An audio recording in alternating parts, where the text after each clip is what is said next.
Oh, there goes the bag. You guys didn't know they were bringing the strippers out early, huh? Oh, shit. Okay, not really. I always like doing comedy to my right. This is nice. Just no one in front of you and just, it's okay.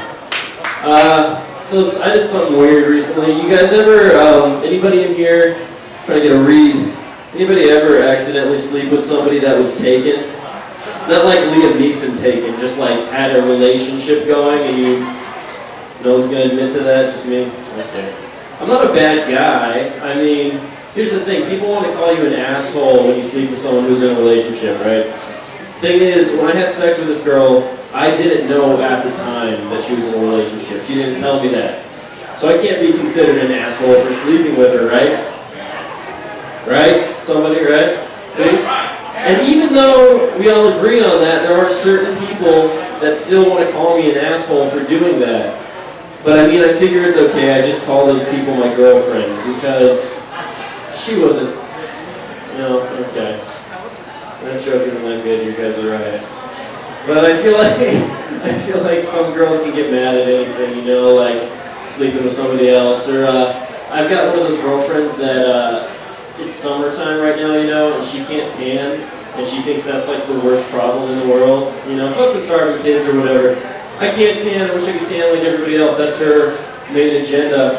And I keep telling her, if you stop being such a bitch, I'll let you out of the basement. You can come upstairs with all of us and tan. It's not, the sun's out here. I like when people laugh at that joke, because otherwise I feel really creepy about saying it, guys. So, it's not, okay. No, that's not even true. She's just Mexican, that's why she can't tan. But that is true. Actually, here, I ran into my ex-girlfriend today. It was really awkward. She had a lot of junk in her trunk, if you know what I mean. You guys know what I mean? She lived in her car. Tons of junk in her trunk all the time. It's like, get a house, I don't know. Yeah. So, anybody here a weed smoker like me? Nobody. Wow. Okay. Or just nobody wants to participate. I'm trying to cut back. Okay, I forgot we had a whole section of the audience over here. This girl, definitely. I'm trying to cut back on my weed usage, just because I feel like being high all the time puts a weird perspective onto your life. Like I was sitting in a Starbucks the other day, looking at my notebook, trying to write jokes, and I was looking down. I looked up and I saw this lady, and the first thing that I noticed about her was that she had huge breasts, like massive breasts. And I'm not trying to be gross, but I'm part caveman, and that's just what I noticed. I was high. I'm sorry. But right after that, I realized that written across her breasts on her shirt was the word giants. And I was like, oh, that's kind of fun. That fits. Giants, they are. And I just thought, that's kind of a little on the nose. Like, if you have huge boobs and you choose to wear a shirt that says giants across your huge boobs, it's not my fault for noticing anymore, It's like if I wrote average down my zipper. It's like a little too on the nose, I feel like. But here's the funny thing. Her friend walked up next to her with the exact same shirt on and much smaller breasts. And I couldn't help but think, I feel like that shirt should say A's, A's. The Oakland A Cups. It's my favorite baseball team. Alright, well, so, let's see. This is weird. Doing comedy for half an audience on my right. Thank you for sticking around, by the way. Give yourselves a round of applause for giving a shit. We'll have the strippers up here in a moment.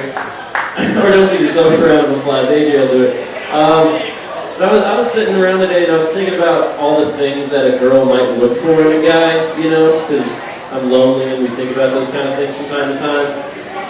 And I was going through the list and I figured, what would a girl look for? Like, looks, good looks, right? Money, ambition, confidence, Dawn, right? Huge wiener. Girls like those sometimes.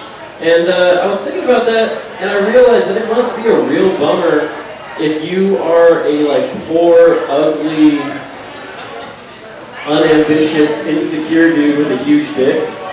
Think about that, because it's like you can't get past the threshold to show them what you're working with. It's like you've got to keep your best player on the bench till the end of the game. It's kind of a handicap. And I was thinking, how do you how do you convey that information to a lady if that's what your selling point is? How do you tell a lady that you've got a huge wiener?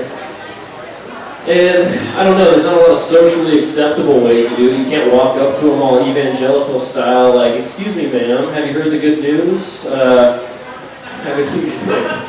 It's not good. But I have a friend who came up with a pretty good solution. What he will do is he'll keep a picture of himself from when he was a baby in the bathtub in his wallet. You can kind of see where this is going. So they'll go to buy a girl a drink and he'll let that fall out of his wallet and let her go, oh, what's that? He's like, oh, that's just me as a baby, right? And then she can see the huge baby dick, and I know that sounds weird to say, but she can extrapolate what that would be nowadays, which is, I think, a pretty subtle, clever method. And I know it's probably not that good news to like more than a couple of guys in here, I don't know who's packing, but the good news is you can do it even if you have a small penis like me. Just steal the picture from your big dick friend. It's the same exact thing, all babies look alike, they won't be able to tell. Just be a little bit careful. I tried it the other night, and the girl was like, isn't this a black baby? And I was like, okay, it's the biggest one I can find, I don't know. No. I was like, no, it's just one of those fucked up pictures, like, you know that blue and black dress that everyone thought was white and gold? It's like that. It's my cop out, at least. I don't know. So, here, I'll end on a true story. I've got a side man coming up. Oh, right on. Apparently we've got another comment for you. I think you'll love her. But let me finish here.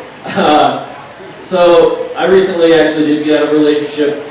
This is the story of how it happened. It's kind of a sad story for me, but you guys might laugh at it. So, yeah, exactly. You guys didn't see, but yeah, alright. So, I was in bed with this girl, and you know what? I'm going to try to tell this in a PG fashion. So, here's what was happening. I'll try to describe it. She was facing that way, right? I was also facing that way. I was behind her, we were both naked, doggy style. You can kind of picture what's going on. When we were right at the point of starting, like right at the precipice, or the precipice, if you will, like, not starting but touching, you guys know what I'm talking about. And right before we started, I was like, hey, you refilled your birth control prescription, right? And she said, no, why? And I whipped my dick back real quick, because I'm scared of that shit. And she said, why'd you pull your finger away? Yeah, exactly, that's what I said. I said, are you saying I have huge hands, or I don't understand what you're trying to do to me right now? So that's a weird way to get your soul crushed on accident by your girlfriend, you know. But the funny thing is, I accidentally got her back, actually. We ended up having sex, she left, she went home. And I wanted to be like a good boyfriend, right? So I went to text her, hey, call me when you get home, just to show that I cared. But at the time that this happened, I had one of those flip phones with the T9 predictive text. And I don't know if you guys have used that, but when you try to write the word home, the first prediction it gives you is not the word home. The first prediction is the word good. And I would just kind of send it off quick. So basically we had sex and she left and I texted her, hey, call me when you get good. And so, don't do that. Anyway, I've been Connor Martin. We got one more comic for you coming up. She's pretty hilarious. Then we'll start the burlesque show. But give it up right now for Stockton's own Lily Flynn. Let's get a round of applause. Show's not over.